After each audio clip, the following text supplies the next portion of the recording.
നമ്മുടെ നാട്ടില് മിക്ക പെൺകുട്ടികളും കല്യാണം കഴിഞ്ഞ് കുറച്ചു കാലം കഴിയുമ്പോഴത്തേക്ക് അനുഭവിക്കുന്ന ഒരു ക്രൈസിസ് ഉണ്ട്. അതായത് കല്യാണത്തോട് കൂടിയിട്ട് അവര് കംപ്ലീറ്റ്ലി സോഷ്യലി ഡിസ്റ്റൻസ്ഡ് ആകും. അതുവരെ അവർ ചെയ്തുകൊണ്ടിരുന്ന എല്ലാ കാര്യങ്ങളുമായിട്ട് ഡിറ്റാച്ച്ഡ് ആയിട്ട് ഫാമിലി ലൈഫിന് മുൻതൂക്കം കൊടുത്ത് അതിൽ മാത്രം ഫോക്കസ് ചെയ്തിട്ട് അവർ പോകും. അപ്പം അത് കഴിഞ്ഞ് പ്രഗ്നൻസി, ഡെലിവറി, കുട്ടികളെ വളർത്തൽ, അതോടൊപ്പം തന്നെ ഒരു പുതിയ ഫാമിലി ആയിട്ടൊന്ന് ജെല്ലാവാനുള്ളൊരു ടൈം. അപ്പോൾ അതിൻ്റെ ഒക്കെ ഇടയിൽ ഇവര് സ്വന്തം കരിയറിന്റെ കാര്യം, പിന്നെ അവരുടെ സോഷ്യൽ ലൈഫ്, അവരുടെ ഫ്രണ്ട്ഷിപ്പ് എല്ലാം മറന്നുപോയിട്ടുണ്ടാകും. അപ്പോൾ കുറച്ച് കാലം കഴിയുമ്പോഴത്തേക്ക്, കുഞ്ഞുങ്ങളൊക്കെ കുറച്ച് വളർന്ന് കഴിയുമ്പോഴത്തേക്ക് ഇവർക്ക് ഫ്രീഡം വരും, കുറച്ച് സമയം ഫ്രീ ആയിട്ടുണ്ടാകും.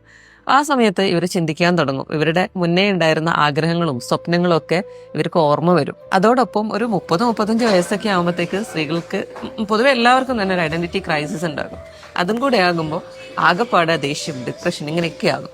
അപ്പൊ അതിനൊരു സൊല്യൂഷൻ എന്ന് പറഞ്ഞാൽ, നമ്മൾ അതുവരെ കാണാത്ത നമ്മുടെ ഒരു വെർത്ത് ഉണ്ട്. സെൽഫ് വെർത്ത് എന്ന് പറയുന്നത് നമ്മൾ അത്രയും കാലം ഫാമിലിക്ക് വേണ്ടി കോൺട്രിബ്യൂട്ട് ചെയ്തിരുന്ന എല്ലാ കാര്യങ്ങളും വാല്യൂബിൾ ആണ്. പിന്നെ നമുക്കൊരു ജോലിയൊക്കെ തുടങ്ങണമെങ്കിൽ നിങ്ങൾ എക്സ്പേർട്സിന്റെ ഹെൽപ്പ് എടുക്കുക, ക്ലാരിറ്റി വരുത്തുക, അനലൈസ് ചെയ്യുക. എന്നിട്ട് നിങ്ങൾ തുടങ്ങാനുള്ളടത്ത് ചിലപ്പോൾ എന്തെങ്കിലും സ്കിൽ സെറ്റ് ഒക്കെ ആഡ് ചെയ്യാനുണ്ടാകും. അത് പഠിച്ചെടുത്തിട്ട് നിങ്ങൾ തുടങ്ങുക.